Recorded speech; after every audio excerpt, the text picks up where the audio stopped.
Since you've been exposed to different parts of the world and the way nursing is practiced in the Philippines, the UAE, and now the US, what is kind of like your opinion about how different, practicing in these places are, especially as it relates to nursing scope of practice? Right. Yeah.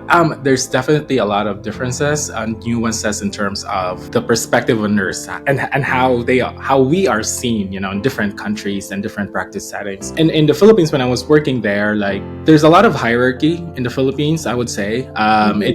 It's in terms of decision making in the clinical area. So nurses are not as empowered as here in the United States. But I guess it also depends on which area you are working. So while I was working, because before I started as in critical care nursing, I started in the medical surgical area. So most of the time we were mostly just saying yes to the doctors. We don't usually speak up a lot. But it changed when I started working in the critical care units because like I know my patient in and out. And so I will have this conversation with the doctor. I will give recommendations that, oh, doctor, our patient is having high potassium, for example, and these are my recommended interventions. Are you okay with that? And then the doctor will say like, yeah, okay, and then let's do this too. When I moved to the Middle East, it's almost the same in terms of the hierarchy. Like physicians will always have like, I would say like final say in terms of the plan of care.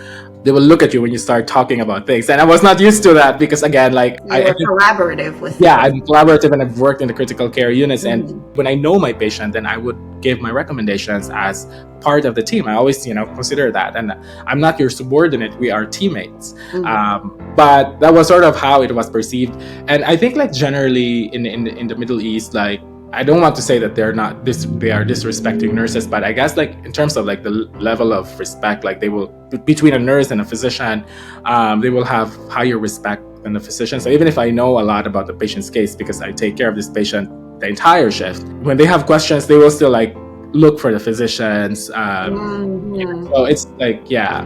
But when I moved to the United States, like I had a bit of a shock, but also like feel so empowered and happy. And by shock, I mean like the level of hierarchy here is not there, and maybe it's existent but not as much as it is in the other countries, because like when I came here, like everyone was telling me like you have to speak up, you have to advocate, you have to challenge if needed. Advocacy, that's the word. I know, it's advocacy. I was like, oh my god, I'm not used to speaking up anymore. It's like I've lived in the Middle East for almost 10 years. Wow. Yeah, before I moved in here. And so I was like, okay, this is something newish to me now. But like I've relearned it.